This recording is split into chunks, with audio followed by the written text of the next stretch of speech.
Welcome to the Upshot, Multi-World Disc Golf's podcast about the latest in the disc golf world. I'm the editor, Charlie Eisenhood. Joining me is Josh Mansfield on this Friday, January 12th. Sorry for being a day late, but I promise it's worth it. We're going to get an interview with the brand new executive director of the PDGA, Doug Bjerkaas. Josh, kind of a very sudden change at the PDGA. I mean, you know, we heard that Joe Chargoloff was going to step down maybe like 3 weeks ago, and then boom, they've already got a new leader in place. It really was quick. I'm glad it happened so quickly. I'm glad we've got someone here well before the Pro Tour season, or as far in advance of the Pro Tour season as we could. And I was really excited when I was listening to yours and Brian Earhart's show on my way back from vacation. When you talked about this news, I said, I was like, I think it's going to be Doug Bjerkaas. I think he's going to be an excellent fit. So you called it. Okay. I called it. I mean, there were really only like 2 or 3 candidates. Right. Not the worst odds in the world. It is pretty surprising. I mean, like, to go from like not working for the PDGA to becoming its ED within the span of like 9 months is kind of crazy. It is. Doug's a really good guy. He has remained nice despite the fact that we were just witheringly critical of their ticket pricing decisions during Worlds in Emporia. And we're looking forward to talking with him next, right here on The Upshot.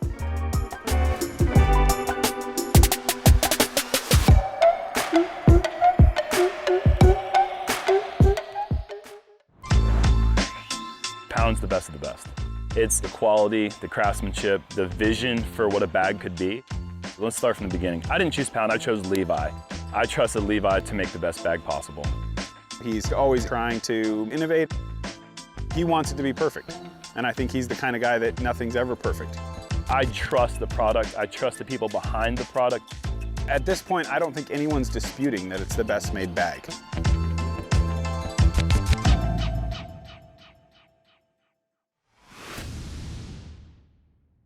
Joining us now on the Upshot is the soon-to-be new PDGA Executive Director and current PDGA Director of Operations, Doug Bjerkaas. Doug, welcome to the program. Glad to be here. Thanks for having me. Well, glad to have you. Congratulations, first of all, on being named the new head of the PDGA. I have to ask you right away, it's only been like 9 months or something, maybe less, since you came into the PDGA, leaving your role at Dynamic Discs, and now they're making you executive director. Was this pitched to you as the plan when you took the job initially? It was not, and it certainly came as a surprise to me when I found out that Joe, the third executive director of the PDGA, was retiring at the end of the year. And a lot of folks encouraged me to put my name in the hat and to make a case for why it should be me. And as fortune would have it, now I'm the executive director of the PDGA. And when I came on board in March, my sole focus was on the operations and logistics team, as well as our support and training division, working real closely with Big Dog, Andrew Sweeten's team, as well as the O&L team that's on the ground for all of our majors and provides support at DGPT events. So that was what my focus was, and that's what I focused on. And then just over the last 5-6 weeks, a lot of stuff going on, and I'm humbled and honored to find myself in this spot. Well, I realize I kind of made an assumption. Are you already the ED, like as of today? As of Wednesday. So this is day 3. Wow. Fortunate to be with you guys on day 3. Well, we're glad to have you here. How do you envision your job and role changing as you step into the highest leadership position from what you were doing before with the organization? Well, I think a lot of it is fairly simple in that, we, two of the core competencies, the main core competencies of the PDGA are to serve and grow the membership, and then also serve and grow events for the membership to participate in. I think the overarching theme over those two things, though, is that we need to grow the sport. And I know that becomes kind of a cliche, and everyone says, you got to grow the sport, grow disc golf, grow the sport. But we need to keep doing that. As the sport continues to expand, we need to be prepared for that. We need to have systems in place to support the membership. We need to have systems in place to support tournament directors. In fact, we're in the final stages of a really robust TD training program that we've been working on for the last year or so. So, I think continuing to focus on those things, and then, here's the deal. There's always going to be, and this is kind of my thought on my philosophy with tough things that we're going to have to address in the upcoming months, years, for the future of the sport. There will always be tough things that we'll have to address. And the one thing that I will always focus on is that we will always have those issues, and they're going to be important issues to face. But at the end of the day, the decisions we need to make have to be the best for the sport overall. And that's something that I will always think about when working, when collaborating. And it's also not just me. I mean, we've got a ton of folks that do great things, both in the PDGA and in other areas like yourself. And we've just got to make sure to preserve the sport and make sure that it is prepared to face the current challenges and the challenges that we're going to face in the future that we don't even know. And I think at the end of the day, while there are many PDGA members and many disc golfers that disagree on different topics, one thing I do believe that we all agree on is that we love to see that disc flying through the air. We love to play disc golf. We love to develop relationships with the folks that we do play disc golf with. I mean, disc golf has so many positive outcomes. And one of the big things I want to focus on is not jeopardizing that for certain things that we're going to have to figure out in the future. I imagine as the director of operations, you worked very closely with Nate Heinold, both in the capacity of board of directors, as well as a tournament director of some of our biggest events, upcoming for Worlds. Tell me, how does your role interact with the board of directors moving forward? So I've gone from having one boss, which was Joe Chargaloff, the former executive director. The entire PDGA staff reports to the executive director. The executive director, however, reports to the board of directors. And so Nate is the president of the board of directors, and there's seven folks on that board. And I will be interacting with them on a pretty frequent basis, namely with our monthly board meetings. And so I will be working much closer with Nate and the board than I have in the past. Nate's interesting, though, because I've also worked a lot with Nate because he is a host for some of the majors that are PDGA events. So he wears two different hats. He's both a disc golf tournament director and an event promoter, if you will. He's also the president of the board of directors. So I will be working closely with Nate for sure.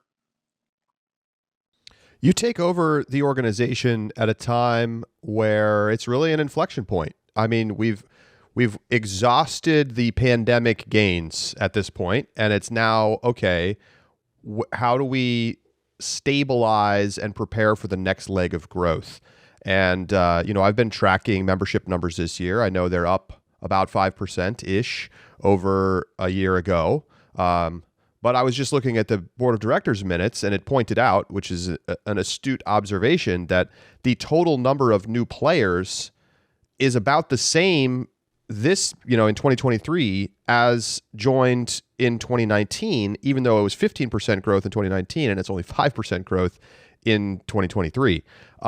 Where do you look at, you talk about grow the sport. I mean, growing memberships for the PDGA is obviously a part of that. And if there is sport growth, theoretically, that's going to transfer into memberships. How do you look at your goals on that side of things as we come out of this? And I would imagine there's a little bit of a sense of uncertainty about what 2024 is going to bring, given that, sales were down, membership growth was down, everything's kind of been down over the last 12 months. Yeah, and I think you referenced the pandemic. I sometimes refer to us exiting the drunken stupor of the pandemic. And of course, when you have a drunken stupor, there's typically a hangover. And I believe that both from my experience working for a manufacturer as well as now being with the PDGA, it's a real thing. And we do have to figure that out. And we do need to get back to the days when growth was double-digit growth every year. And you hit the nail on the head with the 5% this year. We do need to look at that. I also think we need to look at the sport is it. Let's face it, the best benefit. If you ask anybody what a benefit of being a PDGA member is, it's the benefit it gives you to play tournaments without paying non-member fees. I mean, that's hey, back in the late '90s, we didn't have really. Actually, I don't remember if we had non-player fees back then. Uh, Boy, getting old is tough, but we that's the main benefit of the PDGA right now is that you get to play tournaments and you get your ratings and you get all of the wonderful benefits of the support systems that we provide tournament directors as far as going to a website to see if you're in an event, registering through Disc Golf Scene. If you guys have either run tournaments, you know that the tournament manager program is very robust and really helps TDs run good events. That's been our main focus, but I think the next stage in our growth is going to be different revenue streams, different things that we can focus on. There's a lot of fans of the NFL. They don't all play football. I think as our sport grows, we're going to start to see that as well. We're going to see more people are connected to disc golf and are fans of disc golf, but they don't need that benefit of not paying a non-member fee to go sign up for a C tier in their local community. And what can we provide for them? So these are some of the things we're going to be looking at, and we're going to start looking at them right away as far as, we have those core competencies that are incredibly important, and we can't drop the ball on those. But we can also start to explore other areas where we can potentially connect ourselves to additional members that may not be playing tournaments. Of course, I'd love for them all to be playing tournaments, but that's not reality. As the director of operations overseeing competitive disc golf, I think you have perhaps a great pulse then on the Disc Golf Pro Tour and the pro scene of disc golf.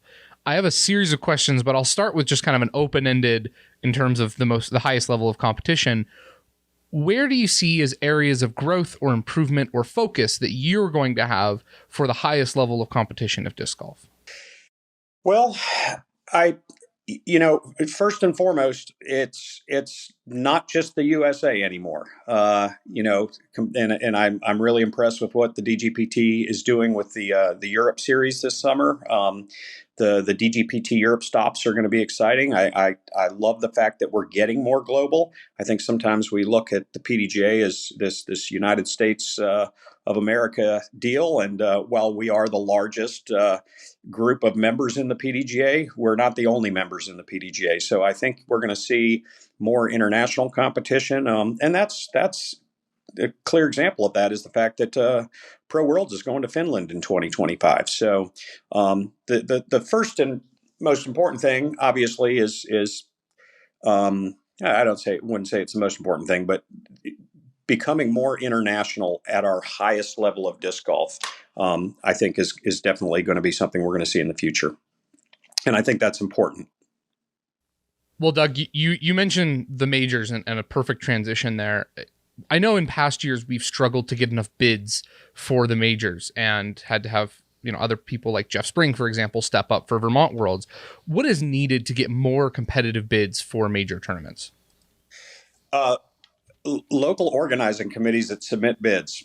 I received several questions, most of them geographic, from areas where, hey, why aren't we doing a major here? Why aren't we doing a major here? And I have to explain to people that the current major process is that a local host submits a bid to run a major, and we cannot award majors to areas and great courses and great clubs that do not submit bids. So that really needs to happen. But with that being said, we were in great shape this year. I'd love to have more bids, but we had 4 bids for Worlds.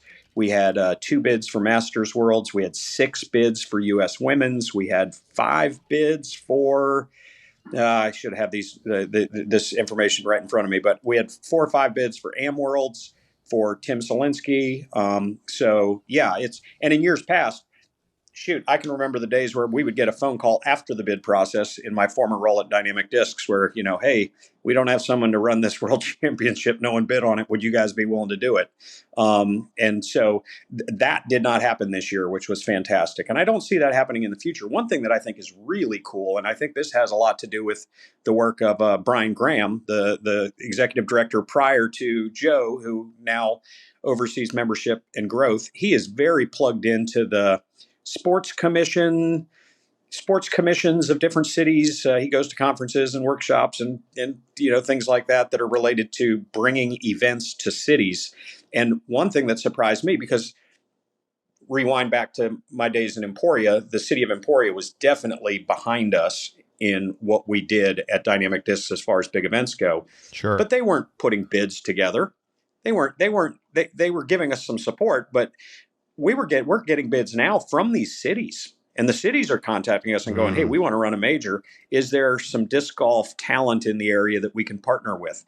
And those are the best bids. When you've got a city that wants to have the event and they're taking proactive steps to get a major, and then you have a club or a seasoned disc golfer. One of the issues we're having now, though, is that some of these cities are rip-roaring ready to go, but then the potential TD may have run 2 C tiers, and so it's a balancing act. But we're getting to the point where the bids are quality, and I'll tell you this: we had at least one backup that would have been a fantastic major host for every major we awarded for 2025. That's awesome. I having done a little bit of work in the sort of large event space, the cities or tourism boards often are willing to put money into the event or reduce fees or whatever. I mean, ultimately it means that there's more money available to do things like run the event or grow the purse or something like that. How much are you seeing that from cities, especially if they're bidding themselves? I mean, are they offering incentives, north of $100,000? Not north of $100,000 yet, but north of $10,000, which is, I can remember when you'd be happy if a local plumber gave you $100 to help your event. I was just in Grand Rapids, Michigan with one of our O&L team members, Patrick Graziani, working with the host for Am Worlds, which will be in Grand Rapids this summer. And we did the course walkthroughs where we walked all the courses that were going to be used. A representative from their CVB or their sports commission, sometimes they have different titles, walked every one of those courses with us and was engaged in the conversation. And what else can we do for you? Things like that. It's a changing climate, and it's exciting to see that we as a sport are being taken much more seriously at that level. And again, going back to Brian Graham, a lot of that is the relationships he's built over the years, just being engaged in that arena, so to speak. I want to go back to something you said a couple of minutes ago about, the sport is becoming global and we have to think beyond just the United States. You were the direct quote from the PDGA in the article about the rescheduling of the Champions Cup, which was initially scheduled over the top of one of the European Tour events and then was rescheduled later at Northwood Black. Was that your mistake? I mean, I'm just reading between the lines because you were the quote in the article, but what happened there and how do we make sure that kind of thing doesn't happen again? Well, I'll skip to the end of the question, and it won't happen again. There were a series of things that we could have done better, and I will take responsibility for that. We could have done a much better job of that. I tell people this all the time. If you're not making mistakes, you're probably not trying real hard. You just don't want to make the same mistakes over again. We need to look at the schedule, and let's face it. I mean, I'm guessing that a majority of the people watching this interview 5 years ago didn't really pay much attention to the European disc golf schedule. And that's not an excuse. But we are now global, and we have to look at all of this. We have to coordinate with our TDs and our promoters in Europe, and that's going to grow. It's going to get more and more difficult because soon it's going to be I think next weekend the first A-tier ever is being played in Mexico. So I mean, we're going to get bigger, and we need to focus on making sure that we are putting a concerted effort into thinking globally. So yes, to answer your question, and the whole Champions Cup thing and the Pine Beetles, and I mean it's a tragic situation. W.R. Jackson is a beloved course by many touring pros, and we were doing our best to find a good solution. And I tell you what, another thing, I mean, a silver lining in all this is that 10 years ago, when there might have been 6 national tour events, there wasn't as many majors. There's a whole lot more wiggle room for things like scheduling. That's not the case anymore. This is going to be a complicated. I was on a call with Jeff Spring yesterday morning talking about the 2025 schedule. Wow. It's as early as he and I talked about the 2025 schedule, and I'm going back to my days when I was part of the schedule, but we are getting further and further out in front of things because we have to avoid making mistakes like scheduling a major over top of a brand new DGPT Europe event. Just a really quick follow-up.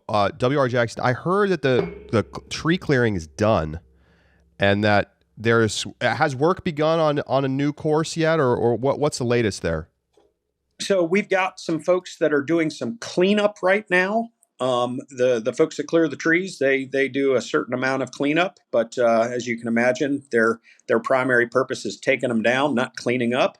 So we're working on that. And then I believe that in a matter of weeks, a request for proposal is going to go out to determine who is going to design and get that new course in the ground. Now, here's what's special, though.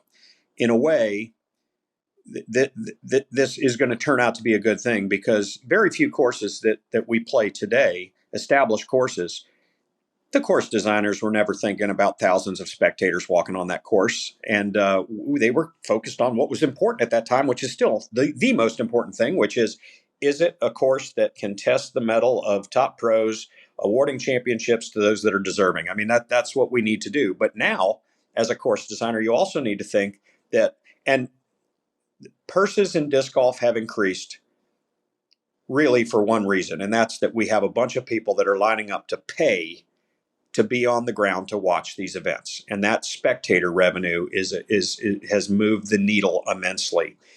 So we need to design courses that can accommodate those spectators, and we're slowly moving from. You guys remember just as early as 5 years ago, there was a mob following around the lead card, mostly made up of families and friends. And if you were on the outside trying to watch that mob, you were watching a mob. You weren't really watching disc golf. Now we're to the point where it's becoming a product that can be viewed both on air, which is incredible what DGN is doing, but also on the ground. And of course, there's some challenges with different types of courses, but this can all be looked at by course designers, and that RFP will be going out soon. Doug, just one thing before Josh jumps in. Isn't it crazy to think about, we're back at Vermont for Worlds this year, and how different it was from 2018? I mean, I remember seeing you and your wife walking with Paige, as she went down the fairway to win. And there were, it was not like there weren't a lot of people there. I mean, it was a pretty good crowd, but it was a completely different experience being out at Fox Run this year. It was... 2018 still was my favorite Worlds ever, but understandably, I think that one will stick in your the top for a while. You are correct. You are correct. It was, and what a show that was. It was something special. So, and we can always get better, and we will always get better. But yeah, just 5 years. What a difference 5 years makes. I want to read a quote from the November board minutes, and then ask you a question about the Throw Pink Women's Disc Golf Championship. It reads, very informal and internal discussions have started or restarted regarding the possibility of Throw Pink becoming a PDGA major. Potentially a proposal will be made to the board during the off season related to this. Charlie and I are, as are most of the listeners of this show, very, very firm advocates of the Throw Pink Women's Disc Golf Championship being a major. It feels like a major in every sense of the word, except for having the M next to it. Is throw pink going to be a major in the foreseeable future? Are you someone who also agrees with that stance? I agree that it needs to be looked at. There are some things that we need to make some decisions on. I mean, there's a lot of things to peel back on that.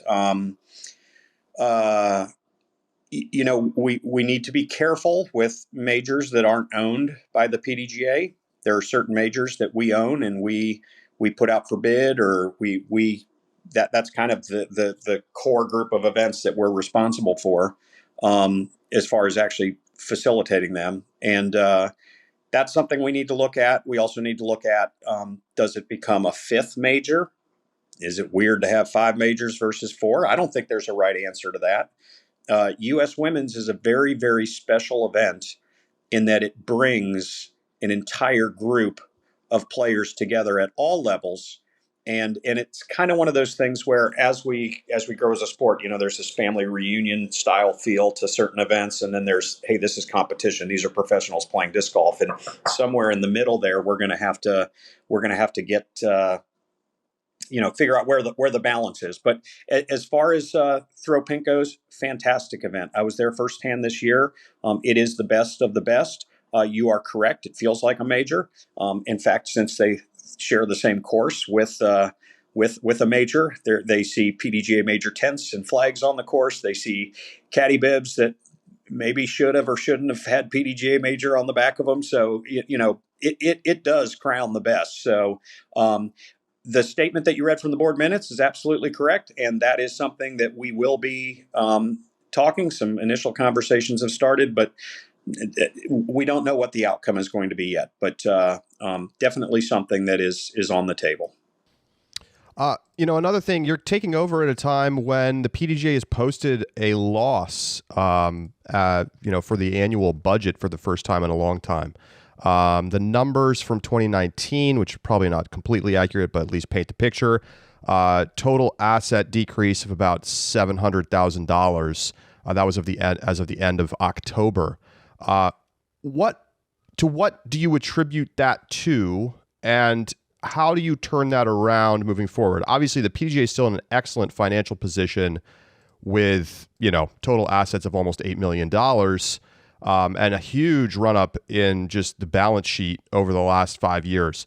So, is this a problem? Is there too much staffing? Is this attributable to the Natalie Ryan situation? What's this coming from?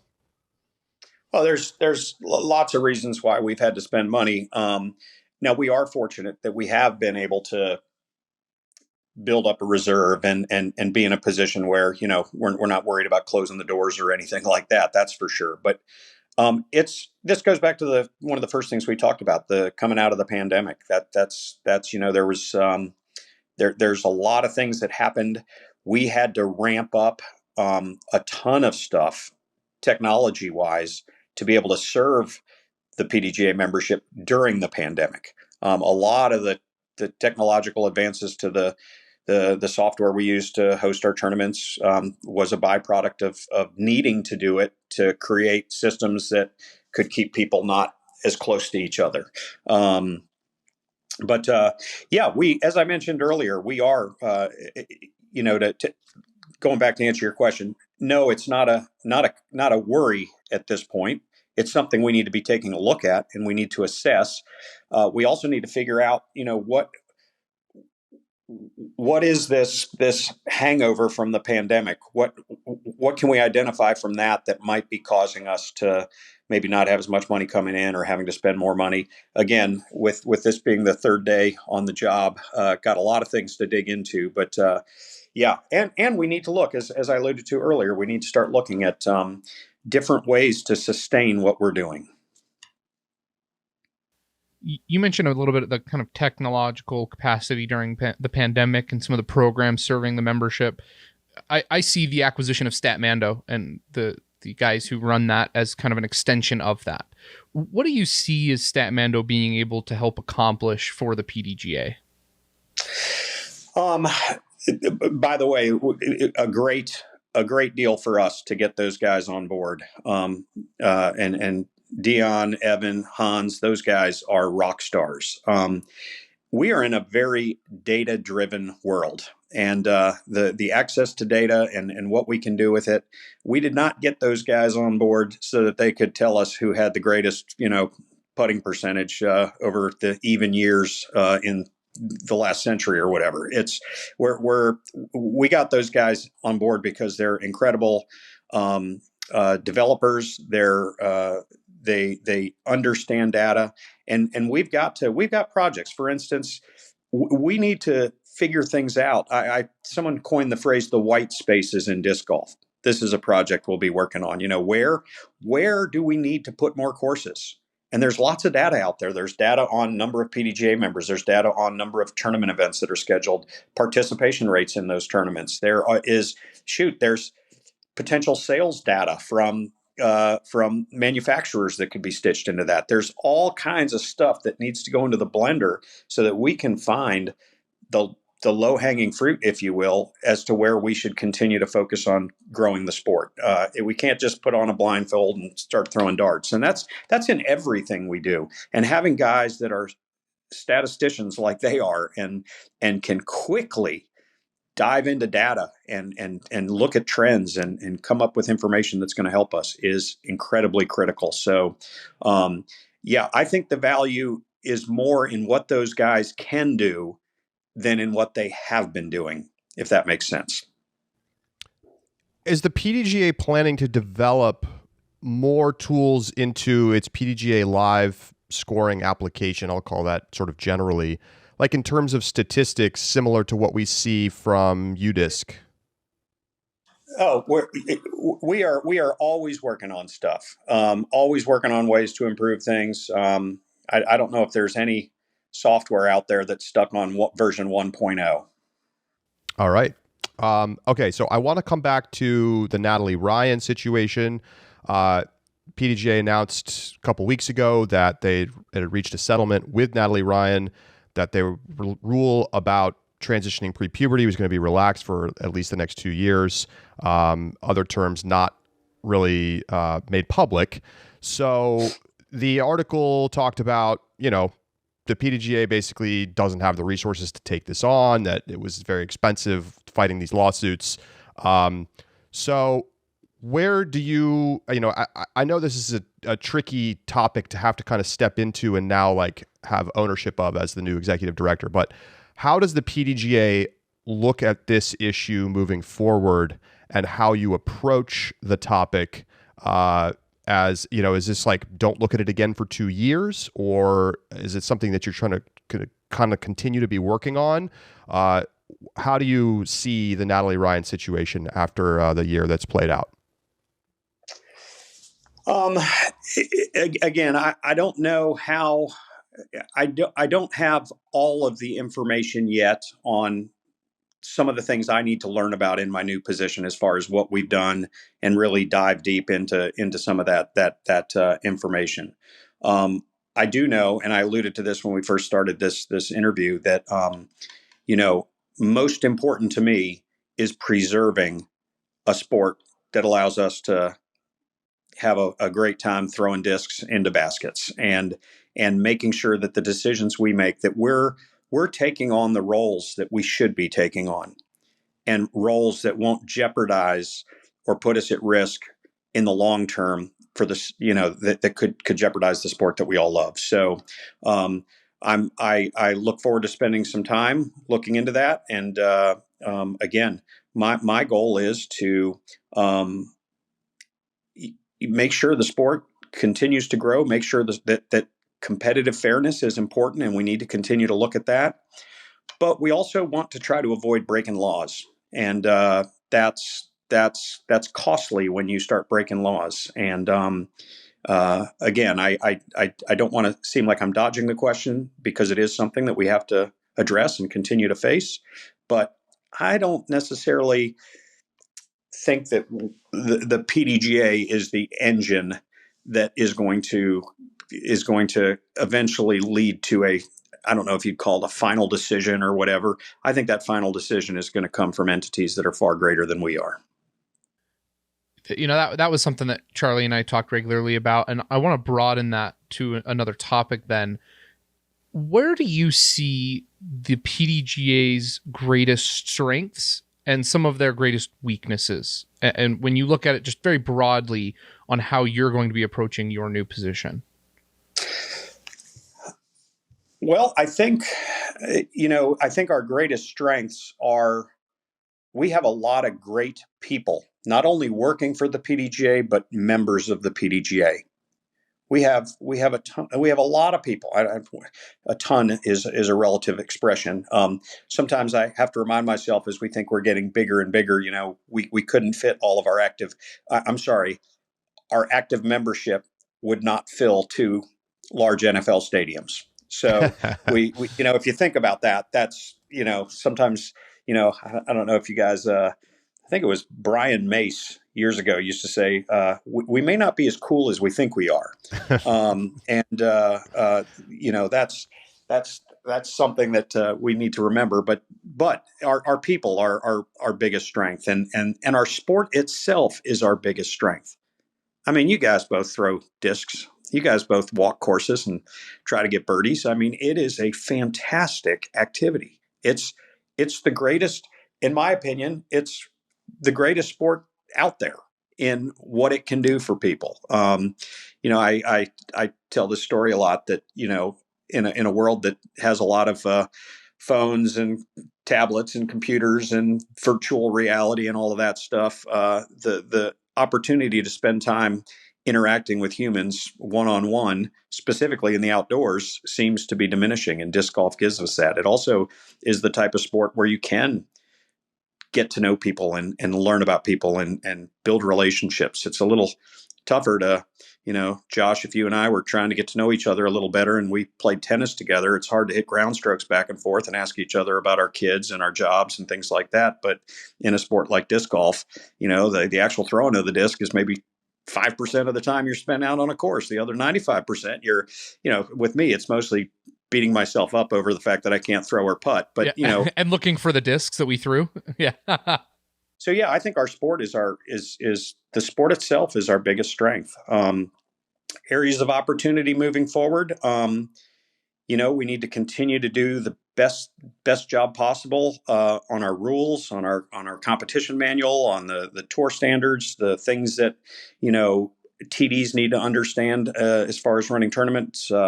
I think we're addressing one of our opportunities right now with our TD training program, getting better TDs out there, more TDs out there.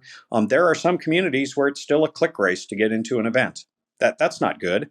There are other communities where we have a ton of PDGA members and maybe hardly any tournaments. That's not very good. So I think just getting the right numbers in place is going to be the as far as events and things like that, that's an area of opportunity.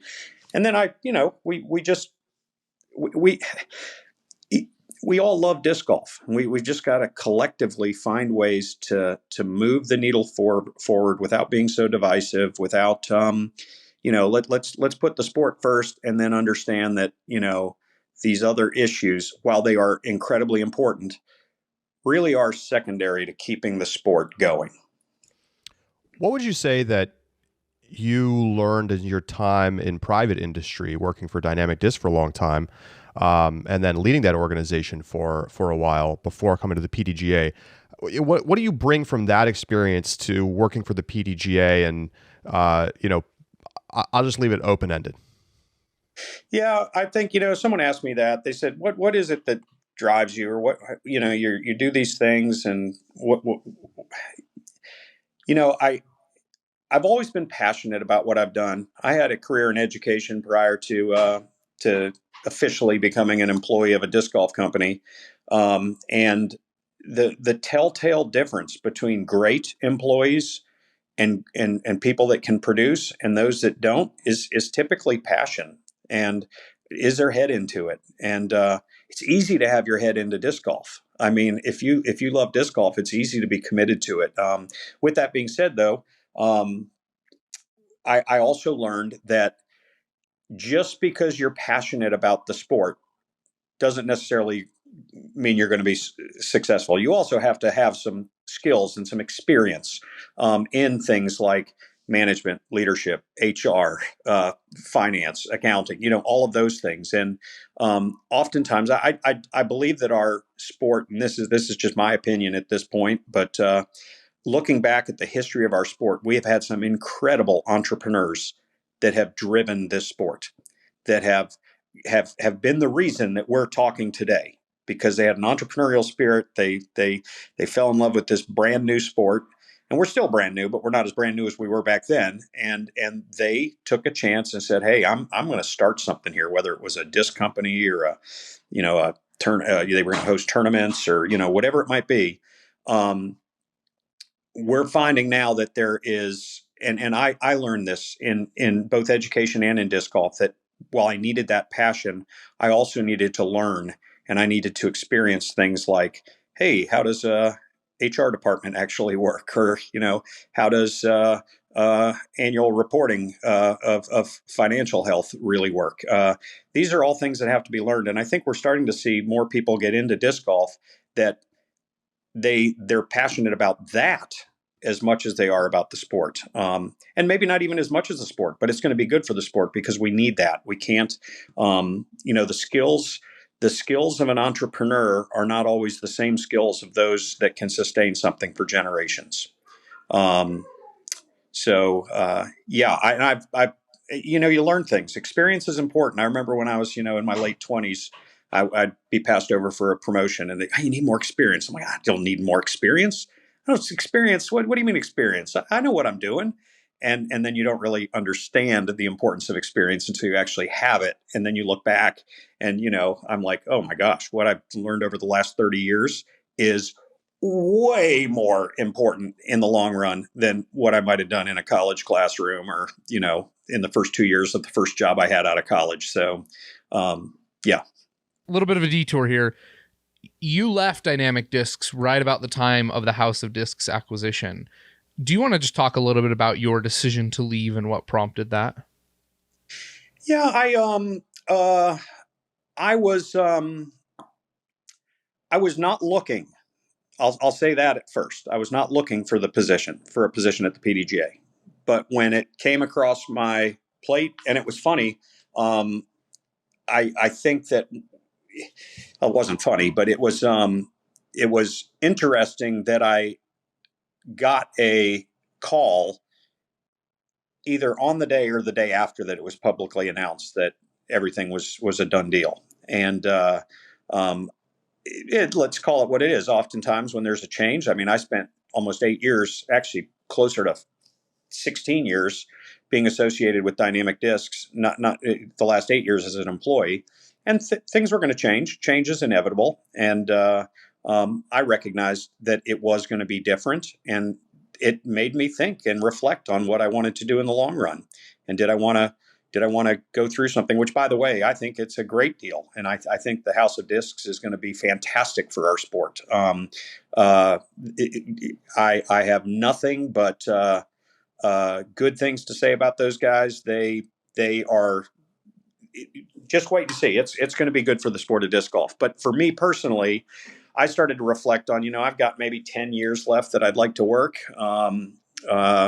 Maybe more, depends on how I feel at that time. But it just started making me think about what am I doing for the sport of disc golf? And I think we did a ton of great things for the sport of disc golf at Dynamic Discs, and I think all manufacturers do a ton of good things for disc golf. But I also see us transitioning to where, I don't know, and maybe someone can educate me on this. I don't know how involved Titleist is in the organization of the sport of golf. I know they're very important in making golf clubs and making, golf balls, but I also sense that we might be moving towards that as well as the sport grows, that the manufacturers need to focus on manufacturing, and the sanctioning body of disc golf needs to focus on growing the sport. So those thoughts went through my mind, and you think about your legacy and what you're doing, and it was really the last 9 months have been pretty cool because my sole purpose has been serving the sport of disc golf. it hasn't necessarily been to sell discs or shirts or carts or things like that. So that's been a change of pace for me as well. My last question is, what are your personal like pet projects that you want to implement now that you're the head of the PDGA? Like something that annoys you about the PDGA, or like, we need to do this thing, I've been saying it for 20 years, whatever. A pet project of mine, and this was also a pet project of mine at Dynamic Discs and with my affiliation with the Paul Macbeth Foundation when that first started, is to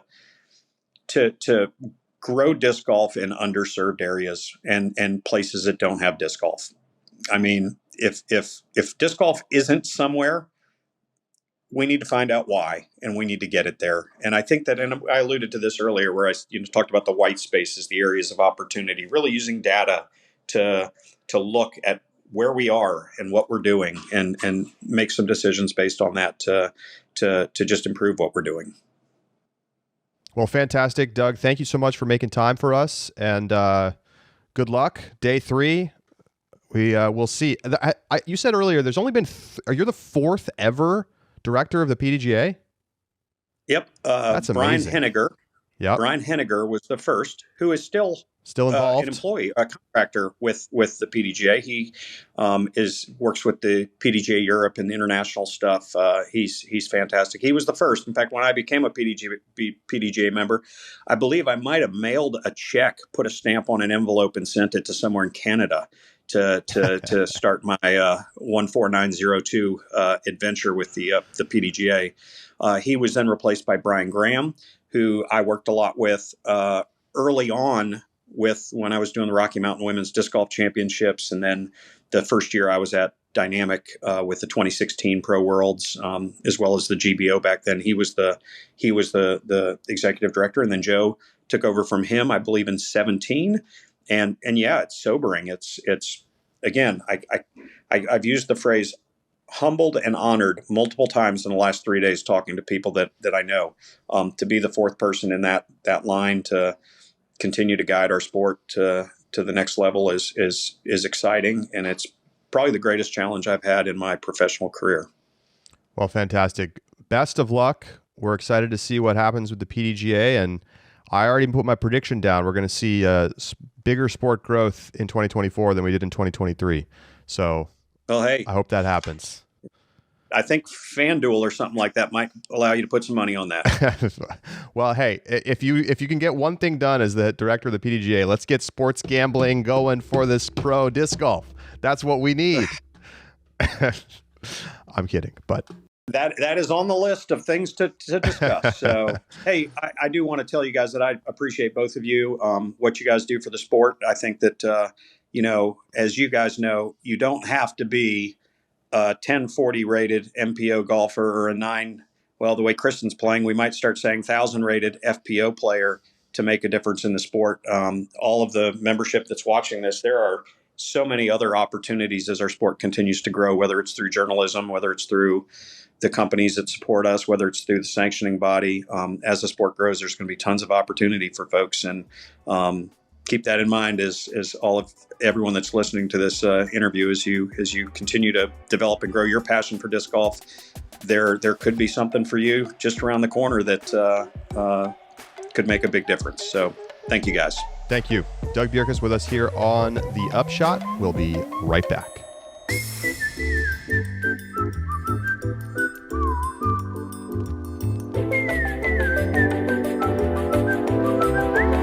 Welcome back to The Upshot. That is going to do it for this episode. We've got some news to catch up on next week.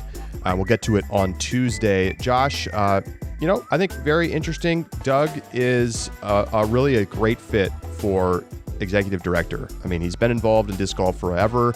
He's worked at the highest level of industry, and now will be working at the highest level of the PDGA. And I think, it's kind of a tricky time to take over the PDGA. It's like things are good, but also they just lost hundreds of thousands of dollars last year. So you got to get that sorted out. Yes, you do. And I'm.